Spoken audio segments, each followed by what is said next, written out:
All right, I believe we are live. Hey, YouTube, what's up? How is everybody doing? I hope you're having a great day. Today, we are talking about closing meetings. And specifically, we're really talking about how to close outbound deals because we're the company that knows outbound and they're just the opportunities are so different from inbound that if you're treating them the same, you're leaving so much money on the table. And so, in order to help facilitate that conversation, I brought a couple of guys that really know what they're talking about from PR here today. So, without further ado, my name is Colin Stewart. I'm one of the co founders and your host today, and I'm joined by Pete and Wade. Wade, why don't you say hello and talk to us about that glorious horse painting in the background? Hey, everybody. Yeah, I'm Wade Shear. I'm an account executive with Predictable Revenue. And in my spare time, I do like to paint, and I have a pretty wild horse painting up here. They are littered across my apartment, and my friends think I'm very weird for it. Right on. And Pete? Hey, I'm Peter Noonberg. Worked at PredRev for almost 3 years now, starting as an SDR and then now in the account executive seat. I'm a proud owner of one of Wade Shear's paintings, horse paintings. I've got a massive one. Um, yeah, that about sums me up. Right on. Well, chat, let us know where you're dialing in from and give us a one in the chat if you are in a closing role or give us a two if you are a manager. Just help me sort of triangulate. Let me know where everybody's sort of at in the sales process and how we can be most helpful. Perfect. So I want to start talking about basically we're talking about closing deals. And the way I see this, there's sort of basically everything that happens after that booked meeting, right? So we're not going to talk about booking the meetings today. We're really going to focus in on sort of the handoff. We're going to start our conversation with the handoff from SDR to AE. Then we're going to talk about what does that first call look like. So from that first conversation and like working and running the discovery. Then we're going to talk about what that sales process looks like and really how it's different than, say, working an inbound opportunity. And then we're going to close by talking about the long game, which is the basically how do we make sure that we're getting, solid. How do we make sure we're following up? Because I think the one thing that we know about outbound opportunities is that they're more likely to be qualified, but they're less likely to be motivated. Whereas it's sort of the opposite with inbound. They are definitely motivated because they clicked on a form, but they're not necessarily qualified, and that's what we need to work on when we're doing inbound. With outbound, like I said, we flip it on its head, and so making sure that we are pursuing the long game and that we are working things over a long period of time is one of the most important pieces that we can do. And so I want to kick it off by starting with the transition from booked. So we've got a rep that has booked a meeting and say an SDR that's booked a meeting for Pete. Pete, can you talk to me about, I know you've been an SDR, you're also an AE. Talk to us about what does that transition look like? What does that handoff process look like? And how do you make sure you like connect the dots from the two conversations so the prospect doesn't feel like they're talking to two totally different people that don't know each other? Sure. Yeah, especially on an outbound side of things, it's a really impressive feat when an SDR is able to reach out to someone who has never heard of them, doesn't want to hear from them ever, and somehow break through and convince them to take a call with an account executive. So the first thing you want to do is recognize that that person was essentially convinced to take that next call. So they might not have that motivation that inbound does. They might even have some hesitations and reservations still, even though they have agreed to a next call. So what you have to do there is just to pick up the conversation, like introduce yourself. Here at Predictable Revenue, our SDRs will, when they successfully book a meeting, they'll basically send a follow-up email to the prospect with some resources and then introduce either Wade or I. So I think at that time, it's really important to say, hey, really looking forward to the call. You can contact me ahead of time if there's anything in particular you want to talk about. Otherwise, I've got some questions that we're going to cover. So I think just making that introduction so that they can put a sort of a face to the name, so to speak, of what's coming next in the process is really helpful. Right on. Wade, anything to add there? Uh, I mean, Pete's by and large covered it. A really solid point that he had, though, is making sure that that transition feels very seamless for the prospect. Just being appreciative of their time throughout, 100%, and making yourself as available as possible pre that call. Of course, doing due diligence, your homework, reviewing if the SDR or the prospector has been able to record the call previously or have any notes on file, really establishing and setting up success for yourself as much as you can by ingraining yourself in the conversation that's been held to date. So that there are as little surprises as possible. You're kind of mitigating a lot of the redundancy and just reassuring that prospect that you know what's up and you're there for the conversation to make it as productive as and value driven as possible. Right on. And like I know when we first started doing this, when we first had like the bifurcation of the roles with sort of the inbound rep and the outbound rep, some of the comments that we used to hear quite a bit were, "Hey, it feels like the two of you haven't had a conversation." Can you talk to me about from a tactical perspective or lens, like how have we solved that, or how have you guys solved that? Yeah, I'd say like the first piece of that would be in both the SDR and the account executive. Well, it really falls on the SDR about setting expectations for and like letting the prospect into our process.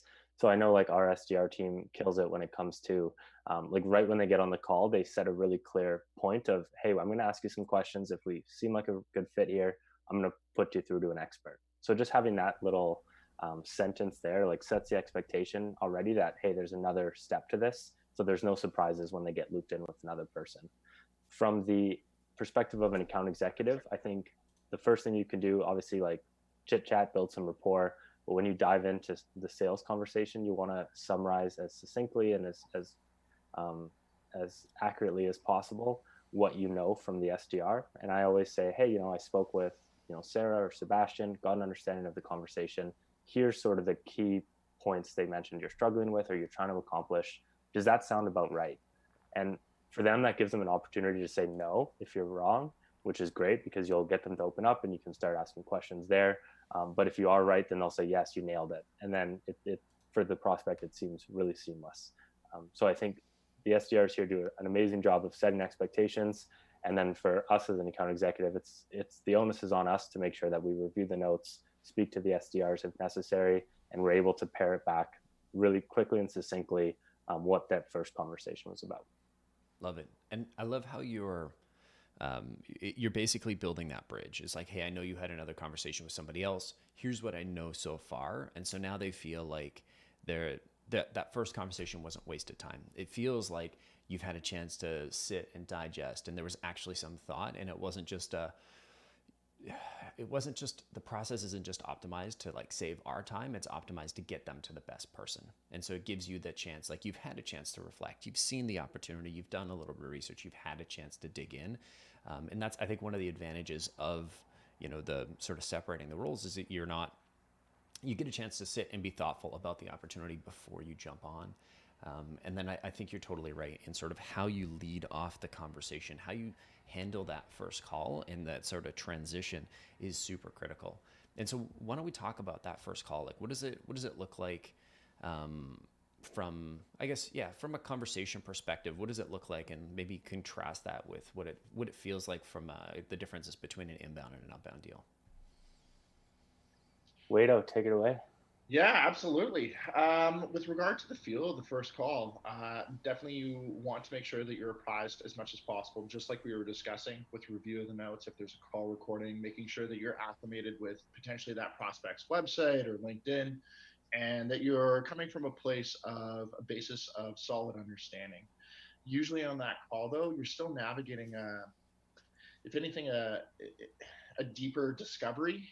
You always want to verify and check for reassurance, as well as um,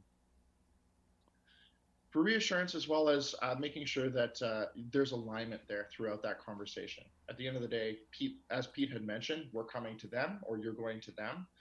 And so you always want to make sure that you're appreciative of their time and making sure that you can be as productive as possible. So pre-call, reviewing the notes, making sure that you can move that conversation forward in a timely and efficient and effective manner, but also just being very curious and engaging. So asking questions throughout. Don't make assumptions. Don't have expectations, as little as you can, in spite of the notes that you have, and just being open to listening. with regard to process flow,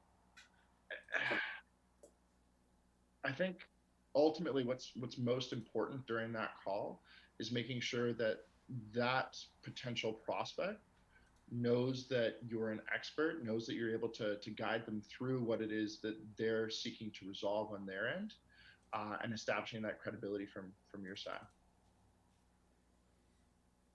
Cool. Care to add some color there, Pete? Yeah, I think maybe just from uh, like that initial moment of how the call feels a little different from inbound, like an outbound call. Um, there's definitely the reservations are still there. Like sometimes with inbound, obviously they're motivated. A lot of cases they've heard of you, or they've followed the content for several years or whatever it may be. So they understand the process a little bit more and are willing to forgo themselves to the process in some cases. Whereas with outbound, a lot of times the prospect still wants to remain in the driver's seat a lot of the times, and it's about sort of finding that balance of, hey, this person necessarily isn't motivated to make a decision right away.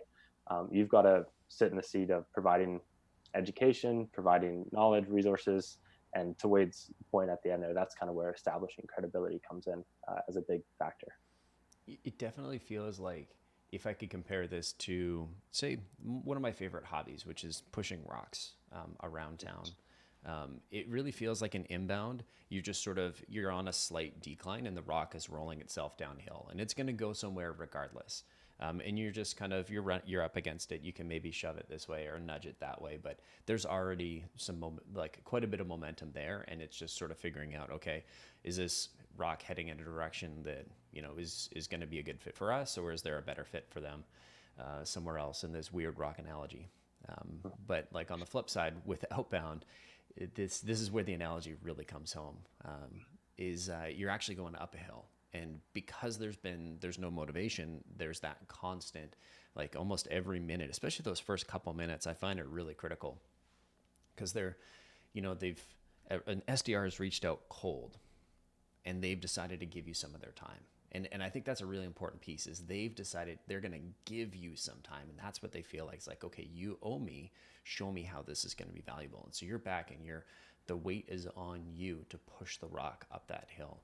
And so I totally appreciate credibility is absolutely like something that we need to establish. It's like, here's why we're on this call together. I'm curious, how have you, what do you guys typically do to get that, to start generating some momentum? To, like, what does it feel like, or what do you find when you notice that, hey, maybe we're on the other side of we've hit the top of the hill and things are starting to roll downhill a little bit? What does that feel like? How have you guys generated that momentum? I know Pete and I both try to come to an understanding with the prospects as quickly as possible about why this call is important to them in their mind. Um, Clearly, they've chosen to give you their time. I think it's fair to say that with a lot of outbound leads, there's always a heavy degree of skepticism. There's always a degree of, is this real? Is this going to work? Is this actually going to fulfill my needs? You're always trying to address that as keenly as possible throughout, but really just coming to a basis of understanding, of equality almost within that conversation, about why they felt this call or this discussion, this conversation was important from the information that they gleaned from the SDR or the prospector.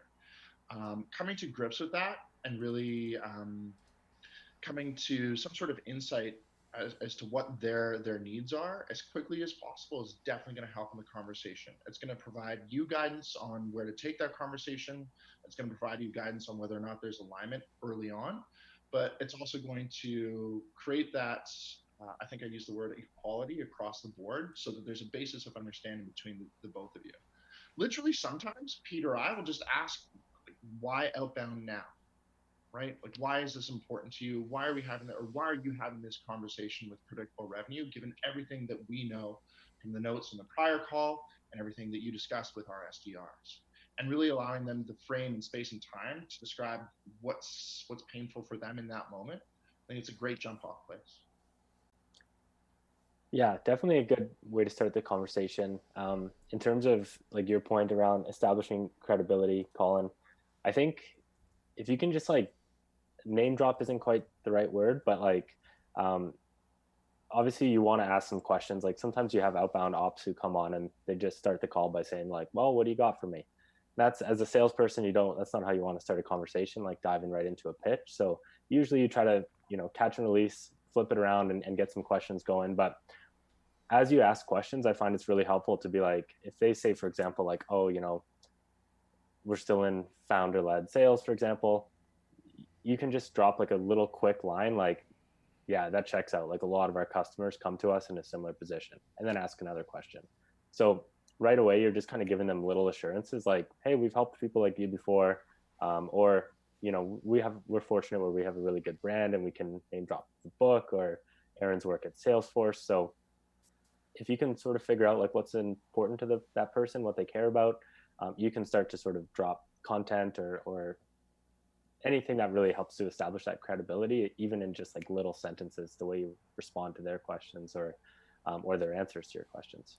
I love what you said there, Pete, and I want to see if you could elaborate on it, because I find so many reps, and if you're listening, I don't know, type a 1 in the chat if you've done this before. But a prospect, you get on the call, and the first thing the prospect says is, "Okay, so what do you do?" Now, do you take the bait, or do you flip it back on them? And I think this is what you're talking about, catch and release. And I will throw a 1 in the chat myself, because I am just as guilty of this as everybody. I spent years and years and years and years answering that question. And I think, especially with outbound, this is a conversation killer. If you're starting your calls by going into your pitch, you are just murdering the opportunity. There's no chance of getting anything, because you're just going to waste their time and you don't know what to talk about. And it's basically a crapshoot that if you've there maybe, just maybe, you're going to hit on exactly the same thing that they're thinking about or they're struggling with. But chances are their problem space is so wide and your solution space is so wide that the chances of that happening are very minimal. So, Pete, you said catch and release. Talk to me about what that is. Where did this come from? Where did it come from? I don't know the actual history or origin of it, but someone here at Predictable Revenue taught it to me. It was probably you, Colin. You don't remember Howard Olson? Howard Olson. Yeah, of course. Howard Olson, always says his name like that. Trained Colin Stewart, who passed on a lot of those learnings to me, Peter Newenberg. So basically the catch and release is, like Colin said, if someone asks you, hey, what do you do? What do you got for me today?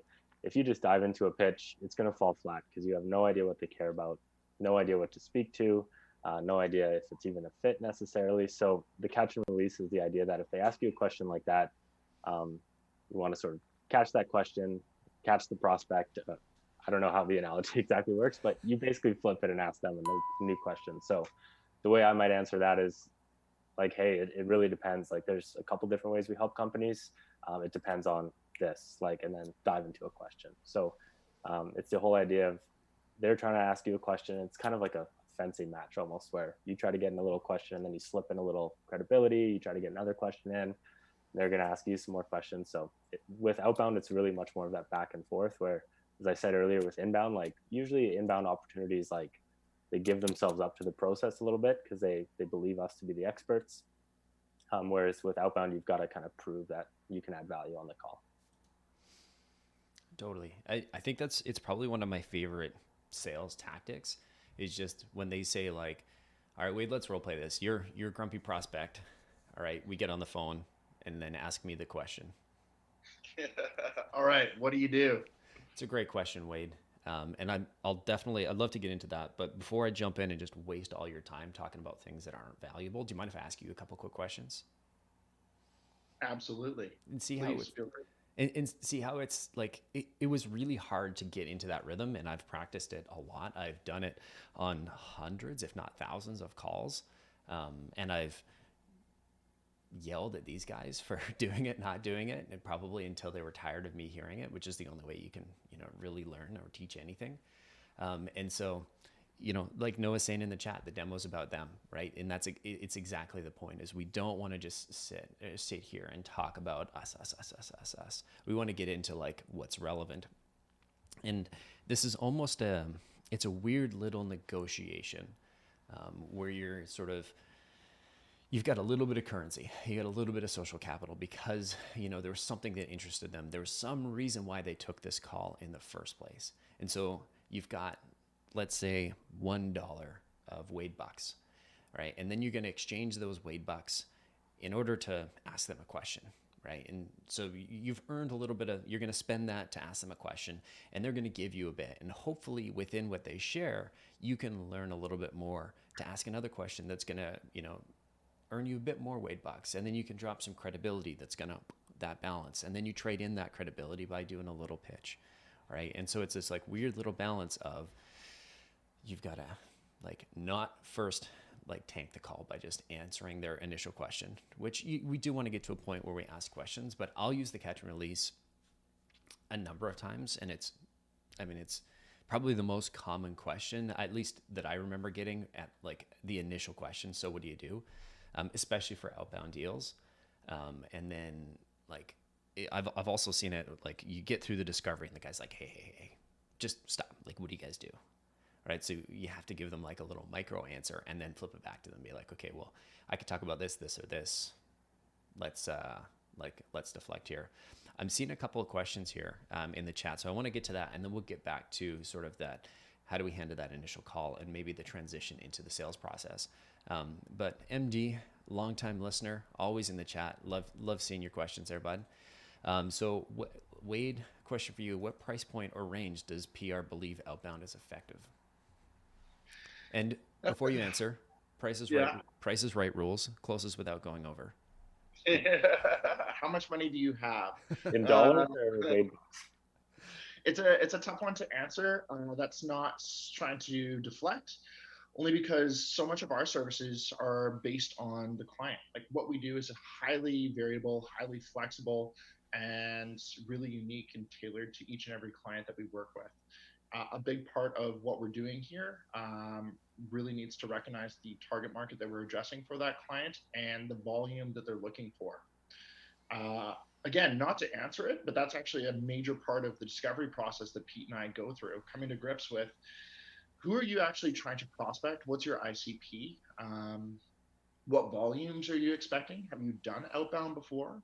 Because no matter what, outbound is a grind. It's an absolute mountain, and you're continuously climbing it. Do they have perspective on that? And can they fully scope out the amount of work and time it's going to take to get to where they want to go, as well as the resources? So if anything, I would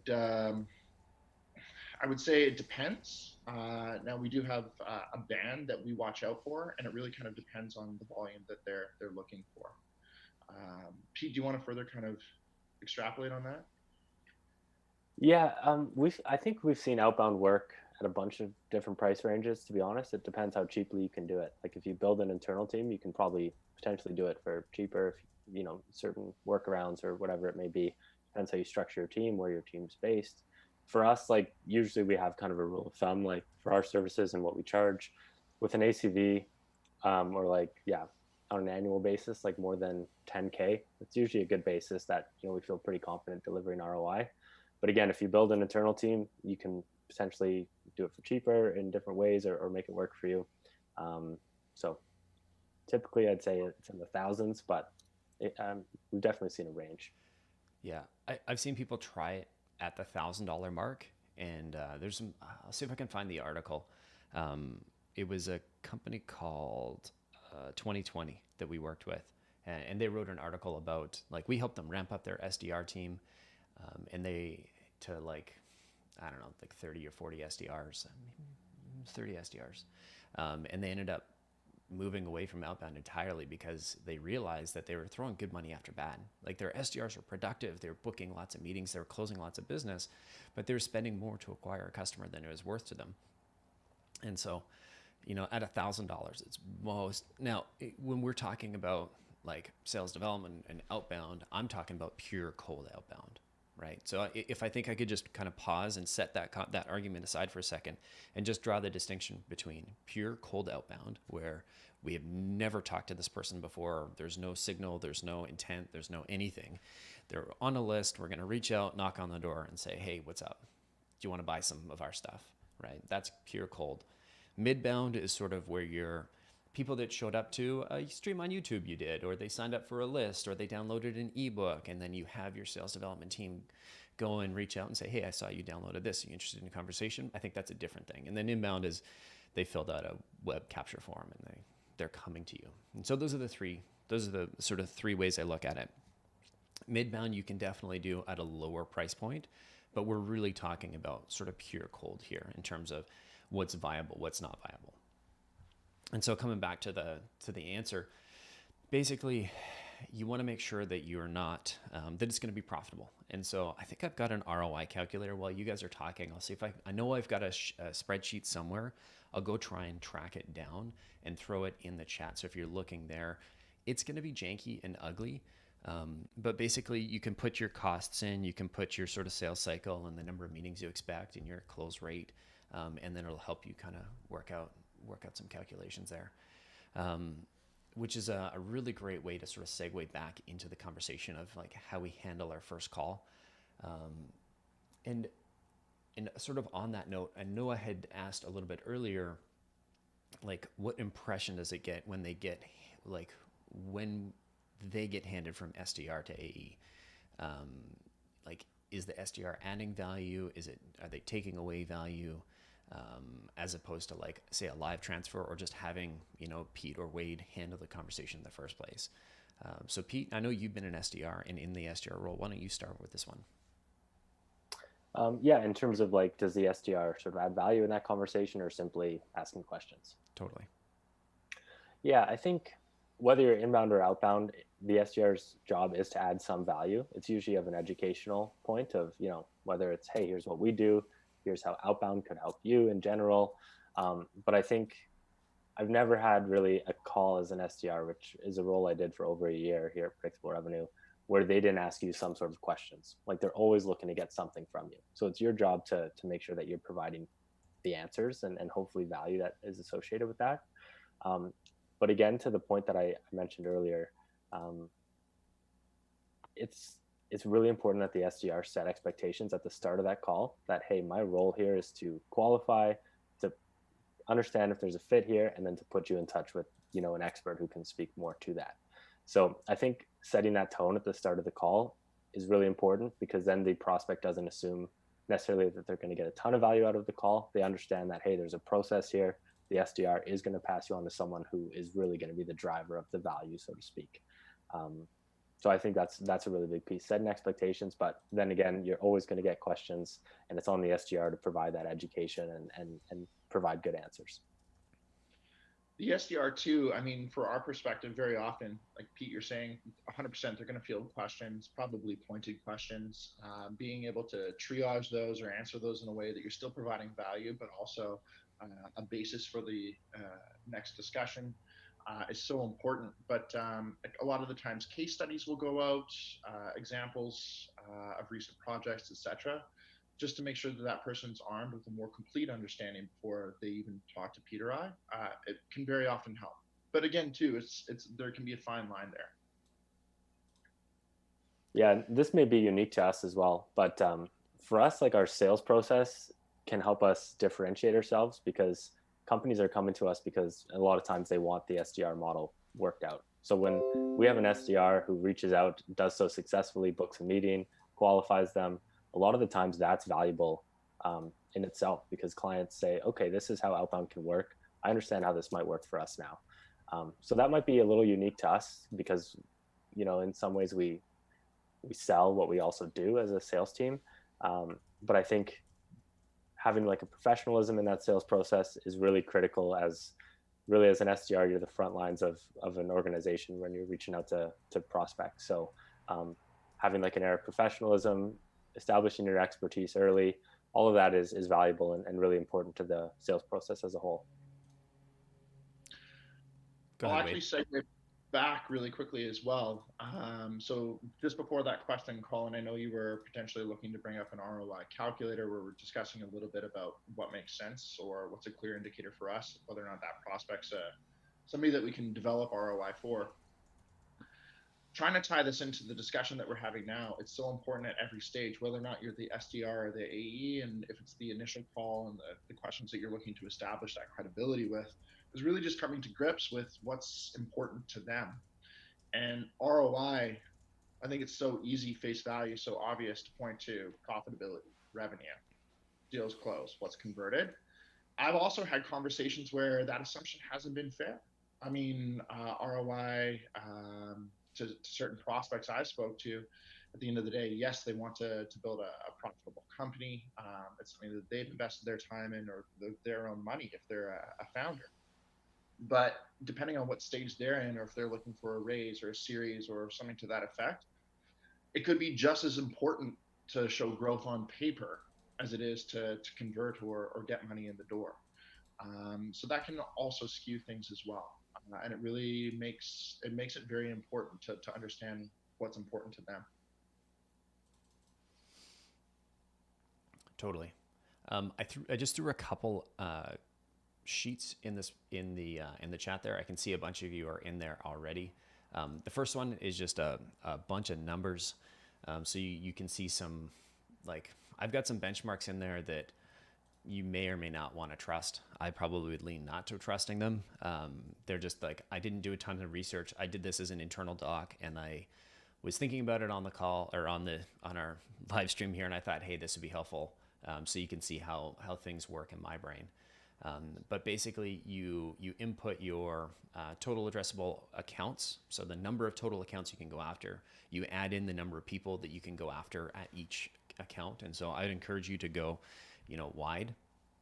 That sort of shows you your total addressable market. Then you add in your average deal size. So I've got in there $100,000, and then your customer lifetime. Annual customer value, ACV, and then customer lifetime. So you get your LTV, which is, ACV multiplied by 3. And then you can figure out, like, it's sort of everything down below that. And you've got your reply rates, book meeting rates, et cetera, so that you basically can get a ratio of you add this many people into the top of your sequence and this many opportunities this many opportunities and then this many closed sales. There are tons of assumptions here. And so, like, be conservative. I see a lot of people like, oh, it's going to be a 30% reply rate and a 20% close rate. And it's like, okay, well, where did you get that data? Where do you get those benchmarks? This is where you need to sort of interrogate your numbers and figure out what are my actual close rates? What are my actual reply rates, in my sales loft or outreach? And then, like, put them in here. And just one thing to note is that it's going to take longer for these to close. And you're probably not going to have, especially in the early days, you're not going to have the same close rate on an outbound op as you would on an inbound op, because there's a whole lot of things that if you're just transitioning from inbound that you're probably not doing correct. And so I'll reference you to the second sheet, and I know they're both titled SDR math, and I appreciate that, super confusing. But the second one I shared is just a visual representation to see when you're going to see your first, like, meetings, your first pipeline, your first closed deal, your first, like, and some regularity. And basically, I tried to color code it, and yes, I'm ugly, or I'm ugly, but the sheet is ugly. Beautiful. Oh, thanks. Beautiful to me. But it just kind of gives you an idea of, like, when you're going to start to see your first deal and when you're going to start to see some regularity coming out of this. And so those are just two sheets that I thought might be helpful to help kind of triangulate and figure out, when we're going to start to see when we're going to start to see things. I want to bring us back to that first conversation, because Steve Knox in the chat here was asking, what's the difference between inbound and outbound? And like we kind of talked about before, if you're just joining us live and maybe you missed that little, the first bit, basically with an inbound deal, there's motivation. And I'm not going to go back to my rocks metaphor, but basically they're motivated, but they're not necessarily qualified. With an outbound opportunity, they are qualified, or more likely to be qualified, because you're able to apply a set of criteria before you reached out to them. So hopefully you're only reaching out to people that are likely to be qualified. And then you need to, work your sales process to find that motivation.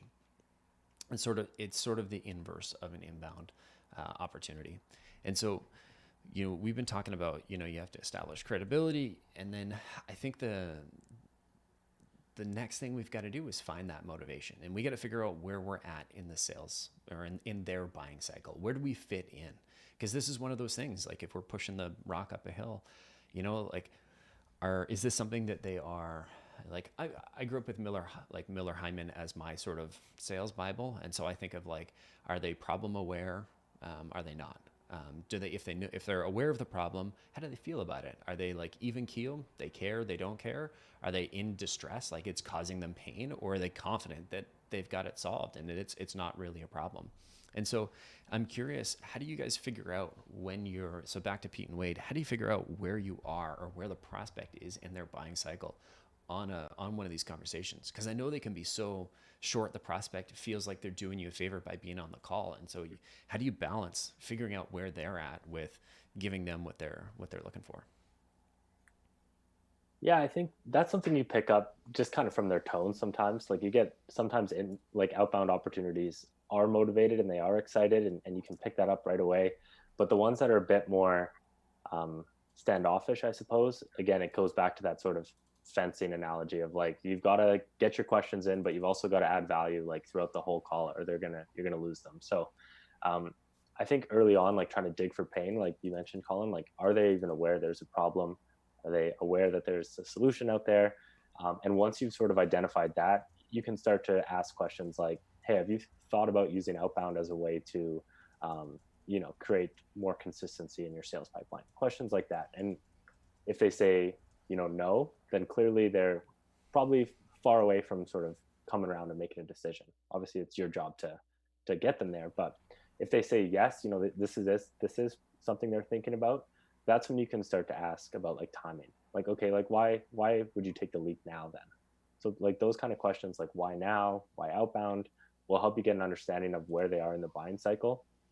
And sometimes you'll have prospects who respond right away and just say, hey, this is a really exploratory call for me. Like I'm not sure how this fits into my, this is maybe a 2021 plan or 2022, whatever it is. And in those cases, I don't want to get ahead of ourselves if you've got questions around this, Colin, but that's when you change your process a little bit to be more educational. Like make sure that they're aware of what we do and what outbound can do for them, so they have that in their back pocket, but obviously they're not ready to buy. And if you have other ones where it's clear they have a problem, that's when it's your job as a salesperson to dig in and really say like, hey, we can help you and we can help you now. So it's kind of uncovering like, yeah, how severe their pain is, how aware of that pain are they, and then based on that, how quickly are they looking to do something about it? Yeah, I mean, ideally, you're peeling back that self-recognition or self-understanding organically, and you're doing it in a way that makes them think as well. Pete is so fantastic at this. I definitely pick up from him all the time. Just asking pointing questions. Like, don't be afraid to do so. Clearly, they're there for a reason. Once you're able to establish that early on or come to grips with why this conversation was interesting to them, definitely feel you have the authority to ask those questions that might be a little bit uncomfortable as well. Be upfront. I know for us, with regard to what we're selling, sales services, top of funnel, lead generation, etc., a lot of those questions are centered around, hey, do you have any growth goals, or what are you looking at, or what are you looking to achieve with an outbound channel, or where are you looking, why are we discussing outbound, and why is that important that it fits into your 2020 or 2021 planning? If you're able to come to grips with what it is they're looking to do or what their goals are, uh, you're further established and in a great place to ask, well, where are you at right now? And if you can get them to really convey what that delta or what that gap is, or get them to speak to their pain point in a monetary fashion, I think it really allows them to self-reflect even during that conversation, and come around that, hey, there may be an issue here, even if they don't necessarily want to, or they're being deflective or defensive in that call. Gotcha. So it's really about sort of getting them to open up and feeling like you could earn enough trust to get them to share and be open to sharing that, hey, maybe there is something that's not perfect here at the organization. Definitely. Cool. It's always a balance between like you definitely can't. So maybe I'll play the devil's advocate. Why don't I just start by the prospect asks me, hey, what do you do? And I say, we do this, this, and this, and this. And then I jump into my qualifying questions, right? And I'm going through my checklist to make sure they're a good opportunity. Why is that the wrong approach? Because that's what it says on my Salesforce. This is the information that I've been trained to spew at them, and these are the things that I need to know about them. So talk to me about, is this the right approach, or is it not the right approach? I think the biggest thing is with outbound, especially, you're starting with, as Kenny, an employee here, once said, you start with negative trust. Like with inbound, these people trust you a little bit. They maybe trust the brand. They reached out to you for a reason. With outbound, they're, in a lot of times they're off put. They're like, this person invaded my inbox. They called my cell phone. Um, you know, so you need to prove to them that you can add value. So I think if you get on the call and just start spewing like, hey, here's what we do, here's what we do, in their head they're like, this guy doesn't know my business at all. Like he's trying to get a sale. Whereas, I even had a prospect tell me this the other day because I didn't send them a proposal, and they said, what, the other 5 companies I talked to, they sent me a proposal 4 minutes after the call. Like it clearly had nothing to do with my business. They just spun one up. So I think showing to them, again, to steal from Howard Olson, he's got a line that the prospect needs to understand that you understand them. So it's not enough that you understand their business. They need to understand that you understand. And you do that by asking those questions and then reiterating what they say. And so it's so important that before you go into a pitch, you establish that trust. Because if you go right into it, they're going to have objections at literally every word you say. So first you got to get their business down, show and make sure that they understand that you understand what they're going through, and then you can speak to those pains and how you can potentially help them. Cool. It sounds so obvious, but just being an active listener, exactly what Pete's saying. Ask questions, never assume anything. That's fair. Yeah, I mean, it seems so obvious that if you're looking at your playbook, you're looking at your call script, it's like, hey, it says I need to tell them what we do, and it says I need to ask them these questions, that it seems logical to jump in there. But it's like going back to that bartering. It's, you can't just lead off by saying, hey, this is all about me, this is what I do, this is what we do, blah blah blah blah blah. Now I need to do my job and ask you questions, right? Even on an inbound call where there's a lot of motivation, you can maybe get away with a little bit more of the qualifying and asking questions. And sometimes, depending on the flow of your inbound, that might be a requirement. If you're getting thousands of these things a day and you're one SDR, like, I'm just going to jump to, I'll probably do some qualification in a form. Or if it's hundreds a day, I'll probably be qualifying over email and then sort of filtering down. But if you're at a reasonable level, you're probably like, you can't just jump right into your qualification questions. And especially if it's outbound, at the very bottom of this spectrum of motivation and sort of, I don't know, political capital or social capital you have with them, you kind of have to spread those around. It can't just be about me, me, me. It's got to be about them, them, them. You got to find that motivation. And then once there's a little bit of motivation, you need to sort of, I guess, gut check, like little mini, not closes, but like qualifying questions, just to make sure that we're not wasting each other's time. Let me just make sure that, we can actually help this individual. And so, yeah, I've personally found the qualifying is dramatically different. It's sort of you're still asking the same questions, but you're probably interleaving it, between all the other things that you're doing on those calls. And so it's really interesting. We sort of talked about that first call. If you're listening in, I'm just checking the comments here. Let me know if you got any other questions on sort of what happens on that first call. We're going to move on from sort of the first call to, like, what does the sales process look like? Because I think the biggest pieces that we've talked about here is finding where we are, or finding where the prospect is in their buying cycle. And so sometimes, I guess, maybe, Wade, talk to me about what are the outcomes of one of these first calls, right? So for an outbound deal, what are the outcomes that you typically see? For me, I really want to come to grips on an understanding of what they're looking to achieve, what their goals are really, around timing, what they're looking to implement, whether or not there's alignment, whether or not we can actually provide value there. For me, though, I don't know if it's too soon to talk about Medic. There are certain criteria that you're looking to hit on. So again, what their goals are, economic or otherwise, who are kind of the players in the game, and whether or not there's a sincerity to address the issue at hand, or if they're able to recognize the issue and want to address it, if that's fair to say. Mm-hmm. And then, Pete, maybe to you, like, from, like, let's say we finish wrapping you've just finished wrapping our one of your outbound calls. I guess, what are the potential paths that deal could take? Like, is it, directly into your sales, like right into your pipeline, into your long-term nurture, into the never talk to this person again? Like, what are the options there? Yeah, I think a lot of that comes down from your discovery questions and, like we just talked about, sort of uncovering the motivation and where they are in the buying cycle.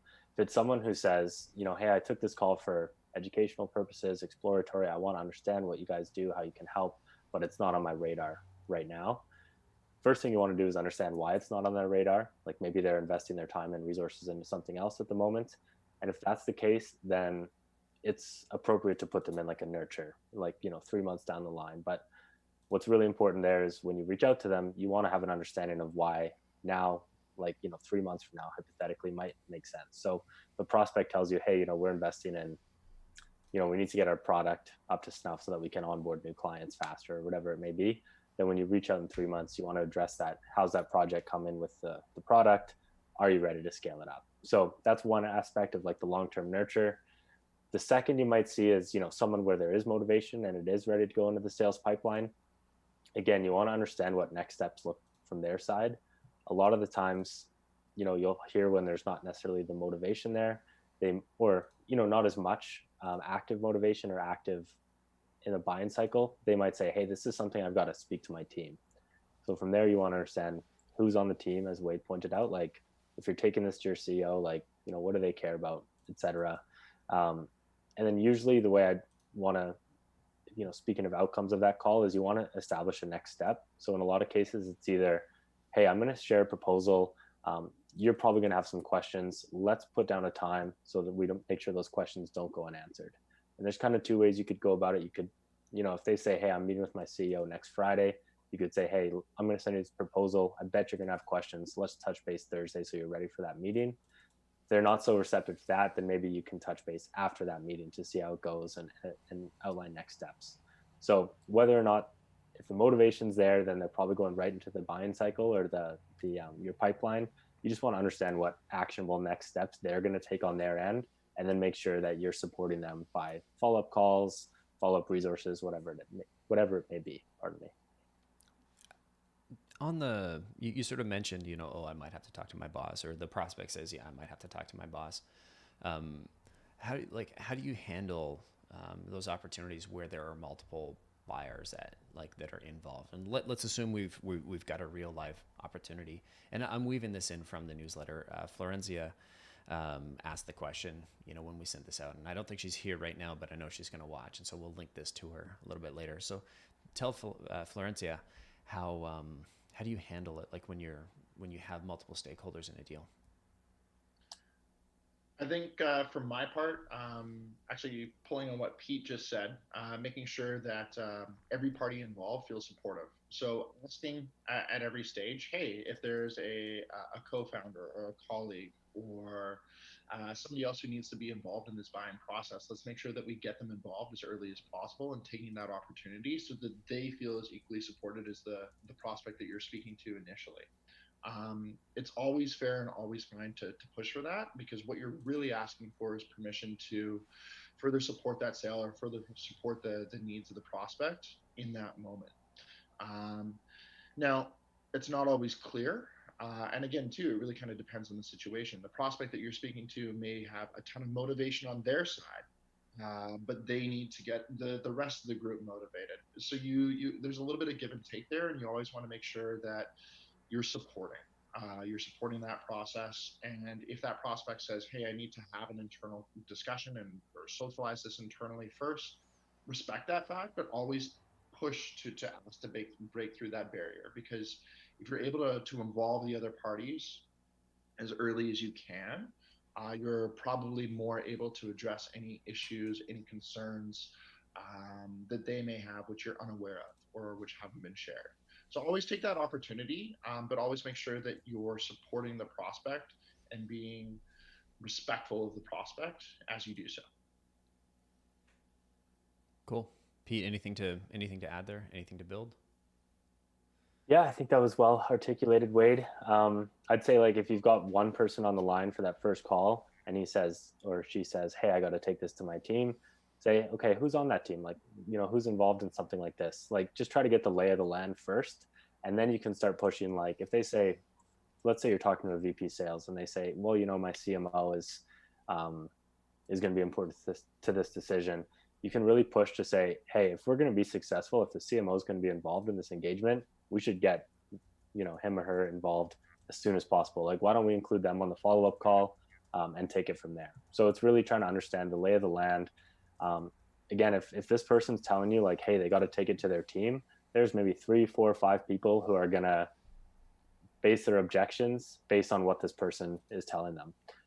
And I always feel that I even offer this a lot of the times when I do have a champion is, hey, it's my full-time job to sell this. So like, if you don't want to sell this to your team, get them on the call with me and I can do the heavy lifting, because ultimately that's my job. So I think first step is like understanding who's involved and then get them involved as soon as possible. I love that. My full-time job is to sell this. I've never used that, but I love that line. I'm absolutely going to steal it. Please do.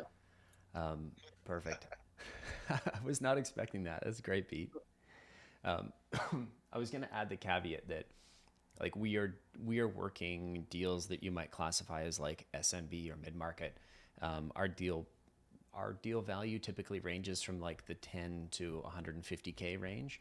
And I just want to throw the caveat that if you're working $1 million, like 7-figure deals, or even, 250 to, $1 million deals, you're probably doing a lot more multi-threading. You're probably having a lot more buying influences involved.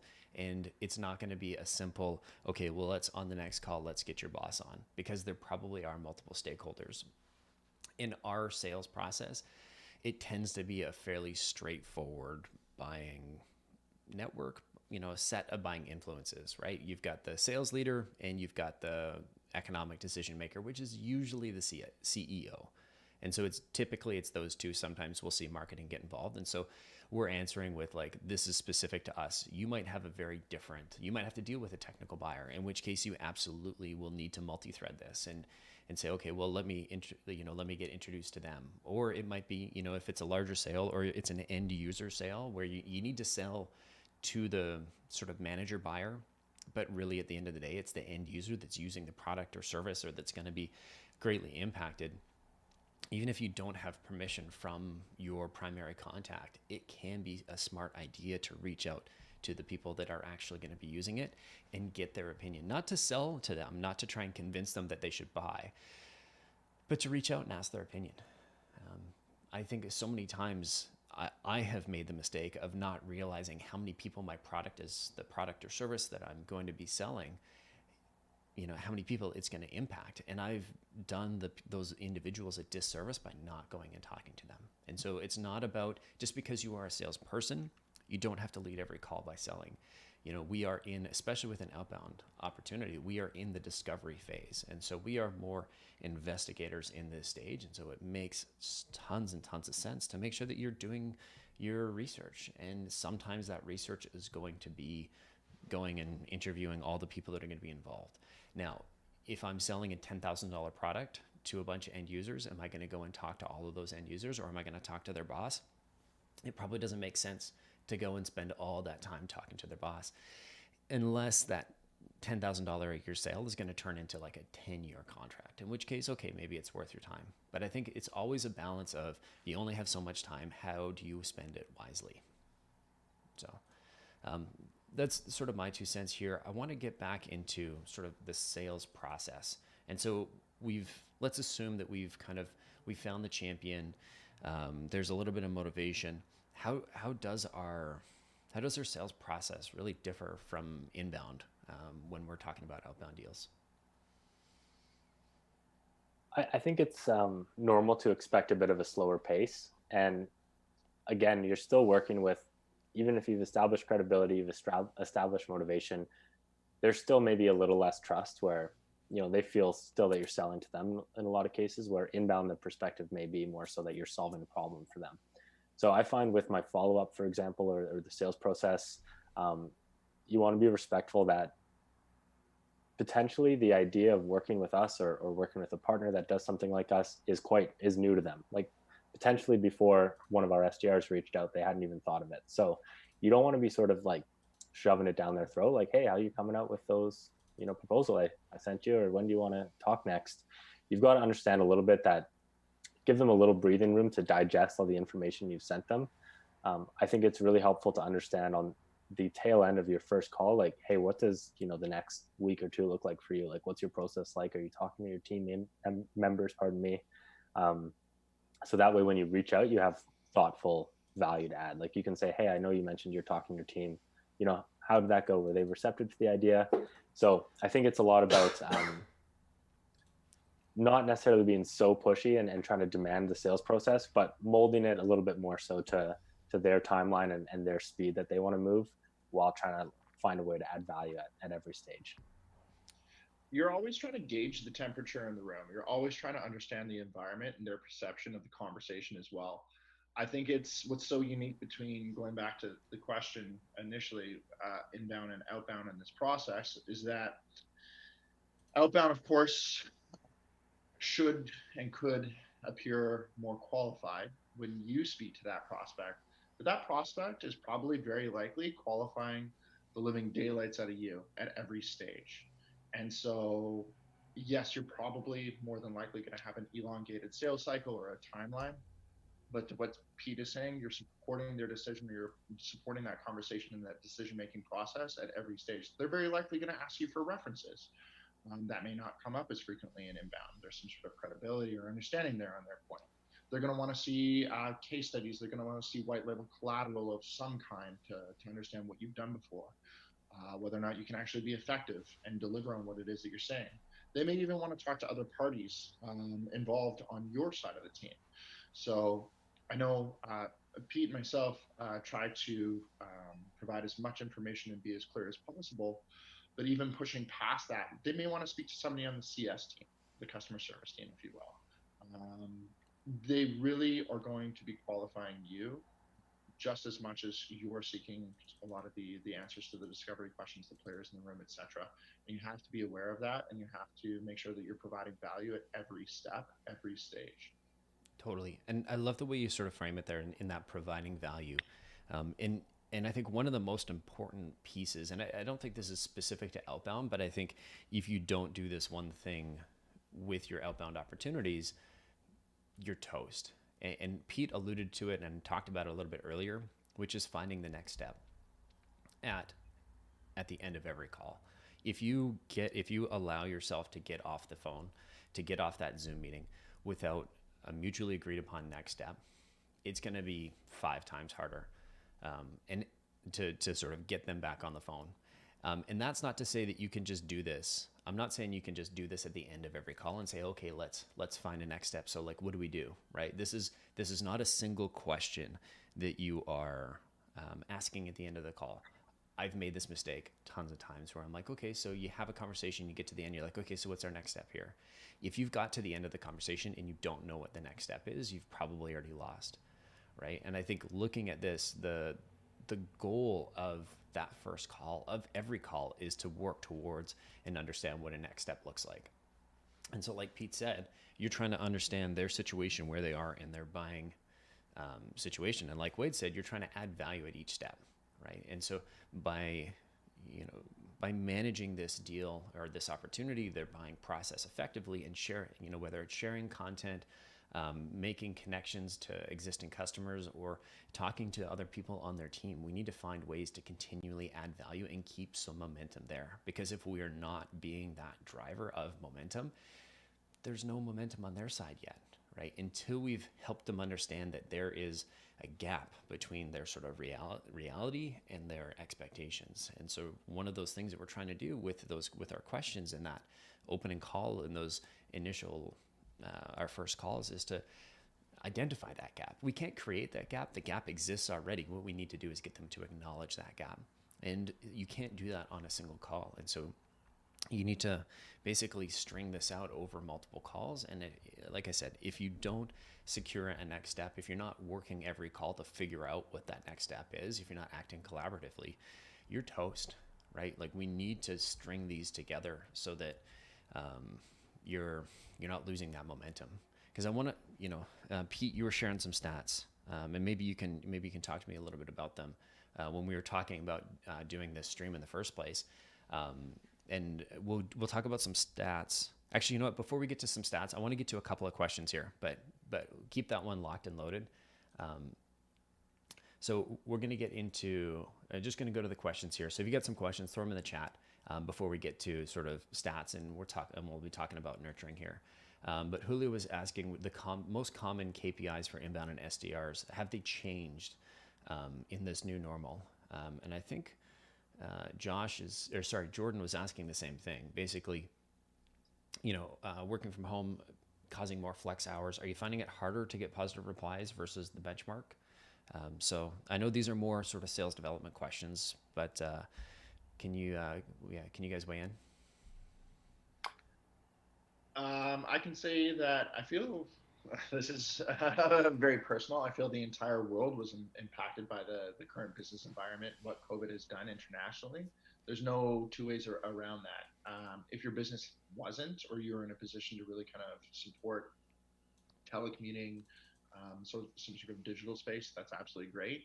But that's almost a byproduct of kind of what everybody is dealing with at this stage. So it's been a bit of a weird ride, and I think it's fair to say and be transparent about that. No matter what, though, you have to adapt. You absolutely have to adapt. Now, I can also say at the same turn that I think the world is coming to better grips, or it feels like the world is coming to better grips with the situation at hand, and business is reflective of that. But it's a bit of a journey. Colin, I almost feel like this is something for you to answer in particular, just with the perspective that you've seen with the business. Yeah, I mean, fair. When I saw that question came in, I pulled up our heat map and I was looking at, okay, well, how do this month's averages work out across the board to, and I'm looking at 820. That's a week. So if I look at here to here, if I average that, bear with me here, we're right on track. So maybe 10% behind, like lifetime, which when I'm grouping lifetime, I'm looking at all the way back to one of these guys, 2018, 2017, and a couple from 2016. So I'd actually say if I'm comparing an average of some 2016 to 2020 metrics, I would expect today's versus that average to be a little bit behind that. Just we know that email and largely email became quite a bit less effective, like an email only approach. So I would say compared to, let me just make that a little bit more recent. If I average this out here, if I just look at 2019 and I average it out, that's the sum, the average. Actually, I think we're actually ahead of our 2019 average currently for this month. So we definitely saw a huge dip in sort of, I think March, second half of March. Maybe it became more real for us because we pushed everybody to working remotely. But I think the pipeline started to slow, and then meetings kind of fell off, whether it was phone, LinkedIn, email. We definitely changed our approaches, and then we started to see like there were some really good weeks in terms of response rates, and it was sort of sine waved. It was great response rates, tons of meetings, nothing. And I think it was just sort of this like turbulent time when various industries were getting their butts kicked at different times, and so it's hard to say correlation causation one way or the other. But what I can say is looking at our metrics for this month, we are ahead of our 2019 benchmarks by about 20%. So while they did drop off, they seem to have rebounded, and that's across a pretty, I think, a fair spectrum of the clients that we like. Our client base, you can assume that they were like either somewhat moderately impacted, somewhat impacted, or positively impacted by the pandemic. I'm going to latch onto a word that you said, change. I know that we changed a lot of our activities as this impacted us and we were dealing with this initially. And it probably also changed, it's a fair assumption, the buying pattern or buying behavior of all of the prospects that we had in our pipeline. And I think that's what's so important. And so it's a key portion of outbound is that you always have to have that ability to adapt, because your business market, the environment is not always going to be the same. It's just so unfortunate that a pandemic is the most exaggerated or extreme example of why you have to adapt and why you have to be there, just the same as your clients are having to adapt as well. And when you're able to find that new equilibrium, pardon me, you're better able to progress. It's been, I'm sure, terrifying at times for a lot of folks in sales, but just know that it's just as equally terrifying for your prospects. So figure out a way to make that work. Pete? Yeah, all very good points. I think to answer like the initial question around, should metrics come back to normal and things like that, so much of it is dependent on who you sell to. Like some industries are still in survival mode. The one kind of common thread I've heard from prospects, from our own account strategy team and our own SDR team is, and to use an example of when I was an SDR, like so often when someone picks up a cold call, it's almost uncanny how often this happens. And maybe it's just BS for lack of a better word, but people would be like, oh, I'm bored in a flight, I can't talk right now. That doesn't really happen anymore. Like people aren't really flying for business trips. They might not even be hopping in their car to go to a meeting. If anything, they're probably walking to their fridge between Zoom calls. So I think people are more accessible, C-suite especially, because if everyone's working from home, they're more likely to have 2 minutes between meetings to check their LinkedIn messages or to get a cold call, whatever it is. People are just a little less on the go because everyone's kind of cooped up at home. So I think, Colin, to your point of us being like ahead of track from last year, I think that's a big reason why. Like it's a bit easier to get in touch with people when they're not on the go all day. Yeah, I can tell you. I mean, I'm probably a lot of people's target buyer, being CEO of kind of a small mid-sized tech company.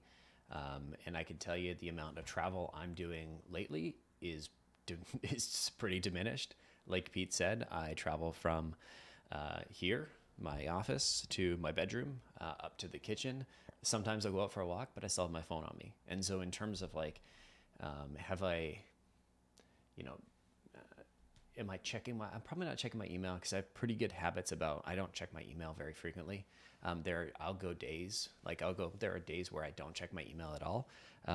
But I know not a lot of people have been, and I've had to fight to build that habit. I know not a lot of people are as good with checking their email. And I certainly, in the early days, anxiety hit and I was just like hitting the refresh button, looking for like that little dopamine hit of like, what's new, I'm panicking, I'm this and that. So I think, Pete, you're probably right. If anything, we are more easily available and accessible. Sort of on the note, Noah's asking a couple of questions here. Love Noah for bringing all these questions. Love you showing up all the time here, Noah. Lots of questions now in since COVID has started, are giving away free stuff, especially in like really suppressed industries, or like 2 for the price of 1. Any thoughts on what's working? Is there anything that we've done differently? I might answer Noah's question. I'm not a fan of giving away like free money. I like giving away upgrades. So like the 2 for 1, 2 year buy 2 or buy 1 year, get 1 year free. That doesn't work for me. Just my selling style. It's not something I like doing.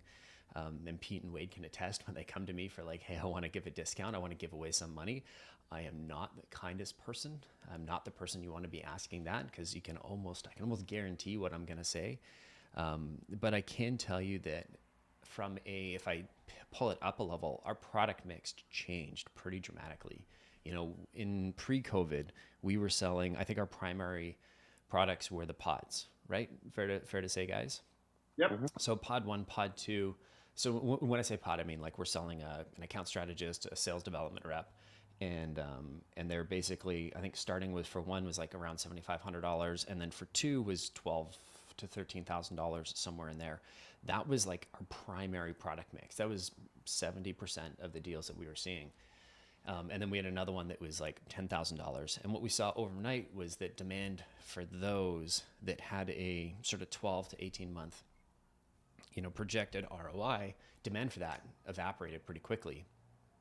And so we were sitting there thinking, how do we respond to this? And our response was basically to look for like, okay, well, what is the key buyer need that hasn't gone away? What is the one thing that hasn't changed? And Wade really wanted me to do this, so I'll do it. So, thoughtful. So ask yourselves, for my buyers in COVID, what hasn't changed? Okay, that's super cheesy. And what we recognized was that people still needed to grow, that people still needed to book meetings. And so we just found a sort of a more streamlined and way of doing that wasn't such a heavy lift from a time and a financial perspective. And so we repackaged a bunch of our services. We had, I think we took 3 swings and one of them hit really well. And that was the sort of the stuff we're doing with LinkedIn. But I'll kind of back myself out of the ad and I'll flip it to the two of you guys. So back to Noah's question, what's working? Is there any differences in your cadence in sort of the sales process since COVID has hit? Yeah, we don't have a ton of leeway in terms of giving stuff away for free, as Colin mentioned. Like those conversations, I have them all the time and they don't go very well. So don't have a lot of success convincing Colin. That's usually the look he gives me when I ask. So I think for us, it's been really helpful that we acted really quickly and developed some new sort of product offerings that the way I describe it to client or to prospects often is we've tried to de-risk outbound. So where we previously had this really fixed like 12-month contract with a fixed monthly fee, we've now got a new model that's a bit cheaper up front, but has like a performance component as well. So shifting our model a little bit to make it just easier for companies to get started, because everyone, March, April, May, everyone was scared of what the next month looked like. No one wanted to think about a 12-month contract in most cases. So for us, it's been really helpful to just have options of like, hey, if this model doesn't work for you, like we can be flexible in this way and kind of structure it out a little bit differently. So it's a different pricing model, but we're not offering like discounts or 2-for-1 specials or anything like that. Yeah, I think the biggest piece, and I'll let you jump in a sec, but I think the biggest piece is it sounds like you've changed the sort of the benefits or the things that you're highlighting in the engagement, right? And now that more flexibility in the buying process or in the contracts, that's a big selling point.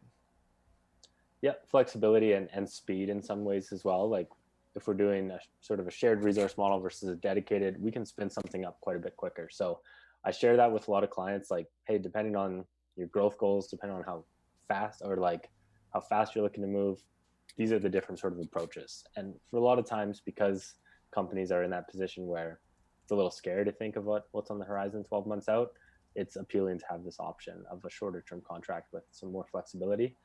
But again, the biggest piece there as a selling tool is just having the ability to offer different options. So once you've nailed in the client needs something or the prospect needs something, here are the few different ways we can help, and how do we structure this so it makes sense for you? Cool. Wade, jump in here, bud. Not sure how relevant it is to this conversation, but just speaking out loud, obviously flexibility and speed became more paramount or extremely important within the buying process for our prospects. We were able to recognize that and create a new service that was centered around that, which alleviated a lot of the concerns. I think it's fair to say that Peter and I haven't necessarily changed our process. A big part of this is changing what it is that we're selling or how the prospect is able to engage with us based on their needs. Now, I guess the thought I was going to go to is it's extremely helpful to work on a team that's so communicative and supportive. I know in other situations or scenarios as a salesperson, it can be frustrating when the organization is unwilling to make those changes or they're unable to see the changes that have occurred in the buying landscape. I don't know how to fix that or address that or if that's even worthwhile, but I do appreciate working here where we were able to move collectively across the organization and recognizing the problem and coming up with a solution or multiple solutions to try out. So that's really helped Pete and I. Sweet. Thanks, Wade. I'll send you $50 for saying kind words after. Interact transfer works for you? I mean, yeah. Cool. Speaking of paid promotion, we've actually got some promotion. Yeah, I got something I got to share with everybody right now. Basically, we're doing a promo on our YouTube channel, and this is YouTube only. The way we've got a draw. You can win some time with my co-founder, Aaron Ross, the guy who wrote the book. You can win a set of Bose wireless headphones, a couple of books. You can win I think second and third. So first place or prize is basically you get some books, you get some time with Aaron, and you get some headphones so that you can hear Aaron on those calls super crisp. Second place, you're going to get 30 minutes, a 30-minute strategy session with our account strategy team where we can work on your messaging. That's one-on-one with a couple of experts that are paid on a daily basis to write messaging for clients. These are the best people that you can have working on your messaging of anyone you can find. So hugely, hugely valuable. We'll also throw in a couple of books. So if you want to enter that, you've got to hit the subscribe button. You don't have to hit the bell notification, but that's helpful. So if you subscribe between now and August 31st, so it gives you to the end of the month, you're going to be entered in, and I will announce the winners on stream sometime. We'll also send out emails to let people know. So here's your opportunity. Click that button, click that subscribe button, click the bell notification icon so that it pops up in your YouTube inbox whenever we go live, because we're doing this every Thursday, 10:30 Pacific. We're going to be bringing new people every week, and we're going to do a couple of these on a recurring basis. So yeah, hit the button. This is probably one of the best giveaways you can enter, because on Noah's like, I'm gonna put all his YouTube accounts to use. We're probably not talking about tens of thousands of people. We're probably talking about a few hundred people between now and the end of August. So tell your friends and hit that subscribe button. So I sort of diverted the conversation a little bit. We were talking about sort of in the sales process, how do we find that next step? And then from the next step, I was asking Pete to share a little bit of information on some of the timelines, because I think this is the most important piece. I'm gonna rant. Give me like 30 seconds to rant, and then I'm gonna hand it up to Pete for some level-headed, actionable tactical advice. But one of the things that drives me absolutely crazy is people that basically hire SDRs. Their SDRs book a ton of meetings, and then they turn around to me and they say, we're 90 days in, or our SDRs have been booking meetings for 90 days or 180 days. We're 180 days in. We've had 25 meetings, 30 meetings. We don't have any sales. I'm like, I know. I'm like, look at that SDR math spreadsheet that I put in the chat a few minutes ago, right? If your average deal size is in the, say, $25,000 range, and your average sales cycle is that sort of 30 to 60 days, it's probably going to be longer. Your average sales cycle is likely to be double for outbound. So just do the math and put it into chunks in a spreadsheet. And you can see that for most people doing outbound, you're probably not going to close a deal in the first 30 days. You're almost definitely not going to. I've seen it happen. I've seen it happen with $250,000 contracts, but they are the exception and not the rule. So if the majority of us are not going to close a deal in the first 180 days, when are we going to close that deal? Pete, talk to us. Sure. And I can give some color here, both as an account executive and as an SDR, because when I joined as an SDR here at Predictable Revenue, we had an account executive who was Jason. Hope he's watching. Miss that guy. But he was pretty familiar with taking inbound opportunities and was really, really strong at that. But when I slowly got ramped up and started booking meetings, we were just waiting forever. Like, he would close a deal and he'd be like, oh, was that one outbound? And then I'd be like, no, it wasn't mine. So it took 7 months before he closed his first deal from outbound, which is obviously tough as an SDR because you want to prove your value to the company. But the more I've learned about outbound, the more I've learned about companies' journeys with SDRs, like 7 months is actually pretty good because, again, your account executives do have to learn how to handle these meetings differently. The prospects themselves are different, so it's normal to take longer. Last week when Colin, Wade, and I sat down and sort of figured out like what we might talk about today, I pulled up some metrics from my closes from the last 2 months. So in July, I closed 7 deals. 4 of those were greater than a 4-month sales cycle. So normally on like inbound, we see like 6 to 12 weeks roughly as the sales cycle. This is, sometimes double, triple that we've seen. So more than half of those closes.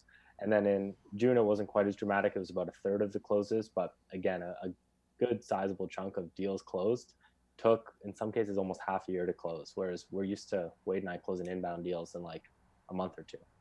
So big difference. And a lot of that comes back to that process that Wade and I were talking about of figuring out what their sort of their next steps are. Like if they're not ready to buy now, like why is that the case? And then always reaching out, 2-3 months down the line and saying, hey, how's it going with that project you were working on that was taking up all your time, a few months ago? Is now a good time to chat about Outbound?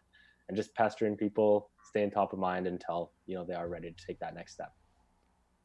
I think also too, just being very clear, being very open, and being very honest with your opinion. You're the expert on the other side of that conversation. The prospect is not always going to love what you have to hear. But given the information that you have on hand, and ideally they're able to proffer a lot of information so you can make a better guess or a more educated guess as to the situation and the pain they're experiencing, it could be that they don't agree with you, no matter what you can see from your side.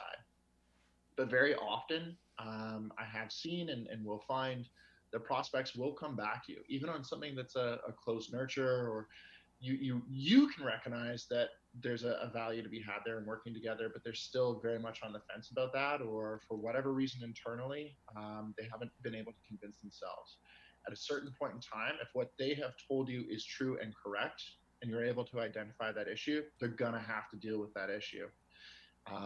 It doesn't happen all the time, but there have been times where prospects have come back to both Pete and I and just said, "Hey, you were right. We need to do this." Especially for folks that sometimes you thought you'd never even hear from again. Totally. I think one piece is like we are a bit of a premium offering, because not because we have crazy high margins, but because we do invest. Like we have a belief system. We believe like here's the right way to do it, and if you below a certain line, it's not worth doing unless you do it right. And to do it right, in our opinion, it costs a whole bunch, and so we invest a whole bunch, and we charge a decent, like a fair margin, but we typically are higher price than a lot of our competitors. And I think one of the things that I see a ton is customers saying, "No thanks, we've got this other guy, and they are half or 2/3, whatever the number is, less than you guys. So we're gonna go give them a try." And then it's like, okay, we'll come back in 3 months when that's not working, and like making sure that we're working that follow up is pretty common. We see a ton of that. I see a couple deals. I was looking at the pipeline reports. I'm not going to say who it is, but Pete, I think they're your opportunities. And there's one that I think when you had your holiday, when you went to Africa, they were in the pipeline that I was managing for you. And I was just looking at them going like, this is hilarious. I think there's actually two, and there's one that I know went to one of our competitors, and now they're back. And so it's not always going to be because you have a premium product and they go try something cheaper, but I just wanted to impress on everybody the importance of long-term follow-up and working these opportunities on the long game. I think this is the number one, other than the catch and release. So the AE's opportunity to really botch an outbound deal is not doing the catch and release and not managing the call properly. The second piece where so many people get in their own way is thinking that if it doesn't close in the first 90 days, then it's a piece of garbage. This is where 99% of outbound value is in the long game, right? There's going to be a couple bluebirds because you just happen to miraculously knock on their door at the right time. If you've ever actually knocked on the door of a company and they're like, "Oh, actually, we need that," it is the most gratifying feeling in the world to be like, "Welcome in, we actually need that. Oh, we've got a XYZ that needs a widget that does this and that." You're like, "I have that widget. I'll go get it from my truck." I didn't actually ever have a widget in my truck. It was usually like a big thing that somebody had to tow with the truck, but it is a great feeling. And to get it over email is just so special. But it has to be said, and it has to be said and said and said and said again, because so many people miss this. So many people don't get it. So I'm going to say it one more time, just to be super annoying. I'm going to do the super, oh, that's the other way. I'll learn how to use my camera. Outbound deals don't always close in the first 90 days. Most of them are going to close outside of your typical sales cycle. Most of them are going to close outside of 90 days. And if you are not designing your outbound and your account exec, your opportunity management process to deal with opportunities outside of your regular windows, you are throwing almost all of the value of outbound into the garbage. You need to be competent, not just competent, you need to be excellent at working long-term nurture if you want to get any value out of outbound. Okay, off my soapbox, learn how to use your camera. Solid. Mary is asking, what is catch and release? We covered it a bit earlier, but I guess you joined us a little bit late, which is okay. Pete Newenberg, what is catch and release? Catch and release comes from our old friend Howard Olson. If you missed that, that's how he pronounces his name every time, so you remember it. The catch and release is kind of the idea that with outbound deals, you're starting with negative trust, so to speak. So a lot of times you get on the calls with these prospects and they might say right off the bat, they sit back in their chair and they say, well, what do you got for me? And if you dive right in your pitch, to Colin's point, then you've lost them already. So the catch and release, is the idea that if someone asks you a question like that right off the bat, you've got to flip it back on its head, so to speak, and say, hey, there's a lot of different ways we help companies. I need to understand, this and this, and then I'm happy to dive into that question. So it's kind of the idea that they're just trying to get you to pitch them.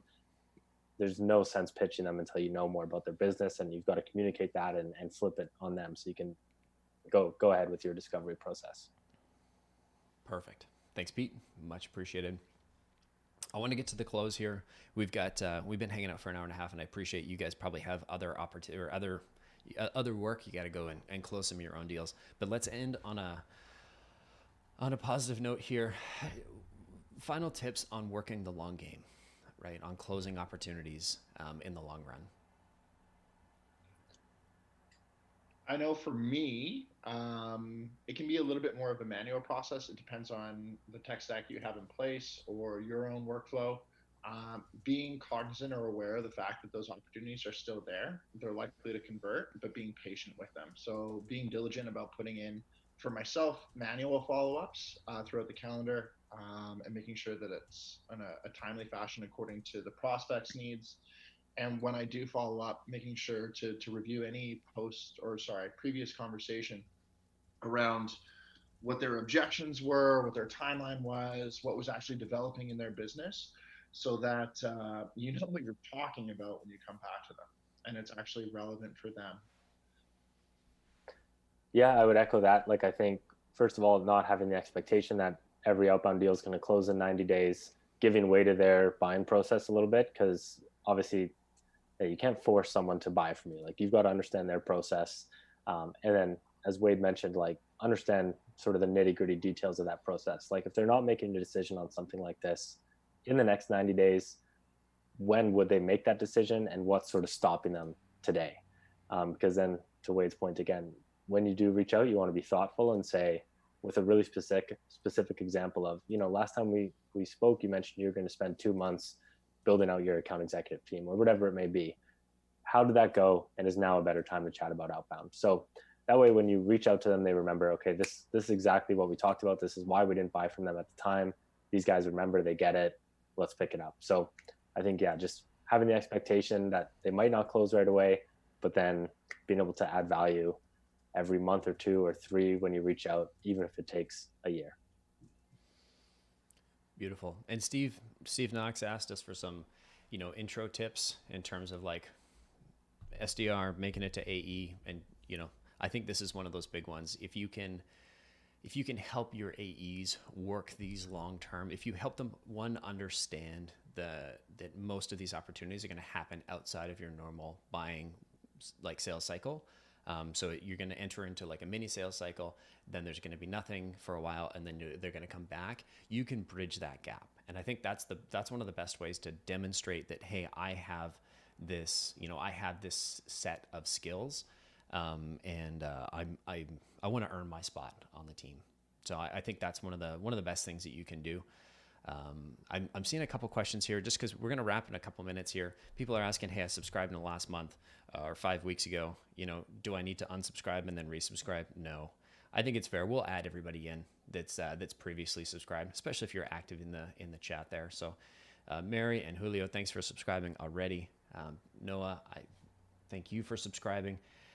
We're not going to have time for Wade to bust out the Washburn and serenade us. I promise you don't want to hear me sing.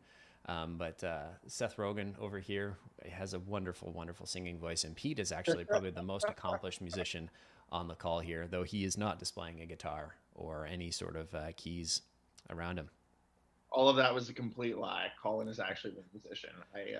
This is just a really cool piece to impress nobody. Yeah, and who painted? You have no artistic talents at all. Who painted that horse there? I mean, You did. Is can't lay down a riff, but I can paint a horse. beautiful. Pete's got quite the musical career as well. Super talented. Him and Sarah have done some collaboration together. I don't think I've ever worked with like such a musically talented group of individuals. I know it's not just the two of you, but there's quite a few. Anyways, we're going to bring this to a close. I'm going to remind everybody about the giveaway. Hit subscribe, hit that bell notification because we are live. We're live, not lies. I don't know what that means. We're live every Thursday, 10:30 a.m. Pacific. If you hit that subscribe button, we are going to give away some headphones, some time with Aaron, some time with strategists.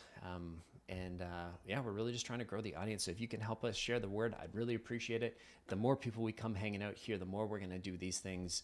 And thank you all for joining. Thanks for coming. Thanks for hanging out. Wade, Pete, thanks for being great co-hosts. I can't believe we've been on for 90 minutes. Really appreciate you guys taking some time out of your day. Yeah, it's been fun. Thanks everyone for listening. Right on. Cheers. See everybody. And if you're listening and you're like, hey, this sounds like a ton of work. I don't want to do any of it all by myself. And you want to hire us to do it, we can do that for you. We build teams. We coach people on building teams. We also have a service that we alluded to where we book meetings using LinkedIn. So hit up predictablerevenue.com if you need a little help there. And remember, hit that subscribe button so you can see my ugly face every Thursday. Right on. Thanks, everybody.